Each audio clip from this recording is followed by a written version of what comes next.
fún gbogbo ọ̀dọ́ pàápàá jùlọ ẹ̀yin ọmọ tẹ́ ń tẹ́ ké ẹ̀yin ọmọ tẹ́ ń tẹ́ fóònù ẹ̀ṣọ́ nǹkan ṣe ìkan nínú àwọn ọlọ́pàá ti lérí pé tóun bá ti rí fóònù lọ́wọ́ yín tẹ́ ẹ ṣe fídíò òun máa pa yín ni o.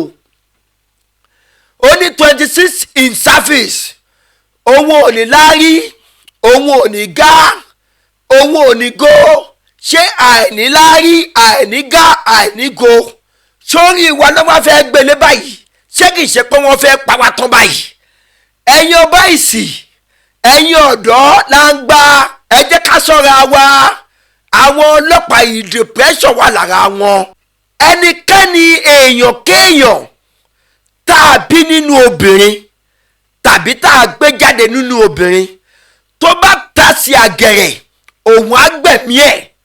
ó wá tún wá ń sọ wípé ẹ̀yin tẹ́ ẹ jẹ́ ọ̀gá ọlọ́pàá fúnra yín tẹ́ ẹ jẹ́ inspector general of police lórílẹ̀‐èdè wa nàìjíríà yìí ẹ pẹ̀lú ẹni tó máa lọ sìnkú ẹni tó ń bá pa yẹn. Full video on YouTube.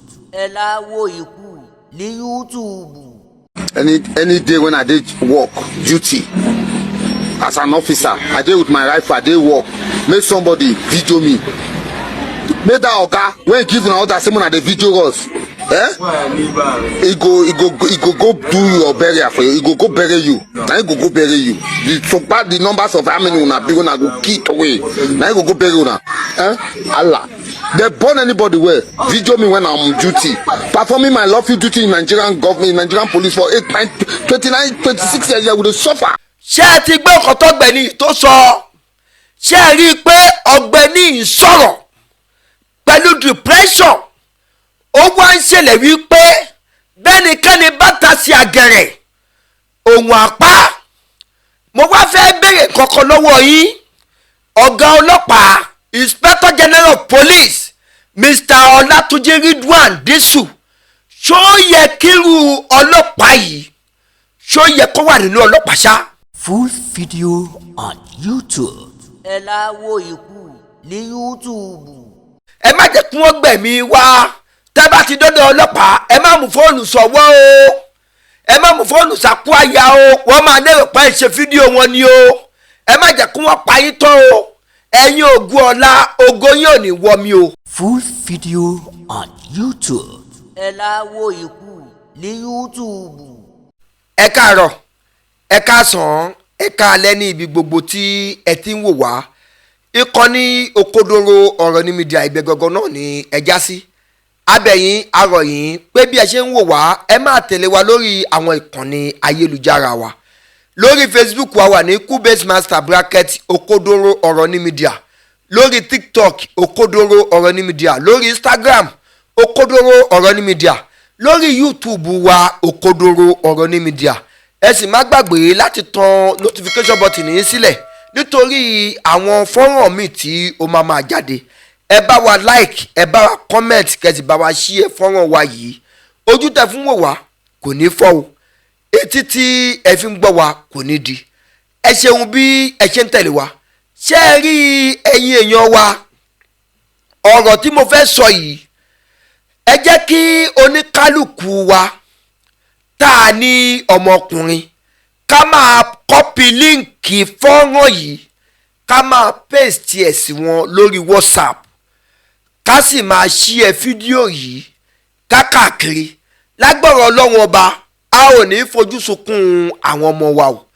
Inspector General of Police of Federal Republic of Nigeria Mr. Olatunji Ridwan Disu PSC ẹ jọ̀wọ́ ẹ má fojú lásán wo ọ̀rọ̀ tí a fẹ́ sọ yìí ẹ má fetí lásán gbọ́ ọ̀rọ̀ tí a fẹ́ sọ yìí ẹ bá wa fi gbogbo ara gbọ́ o ẹ bá wa fi gbogbo ojú wò ó kẹ́ ẹ bá wa fi gbogbo etí yín kẹ́ ẹ bá wa fi gbọ́ a fi Ọlọ́run ọba bẹ̀yìn torí kò sẹ́ni tó máa gbàdúrà kóhùn bímọ kóhùn pàdánù ọmọ tí òun bí àwọn kan á máa kòwé wọn á máa sọ wípé béèyàn bá lóyún oṣù mẹ́sàn-án tóyún ẹ bá bàjẹ́ obìnrin yẹn gbọ́dọ̀ mọ̀ lára wípé nǹkan ṣe òun ó gbóyún oṣù mẹ́sàn-án sínú ó bímọ yẹn ó wá bí lókù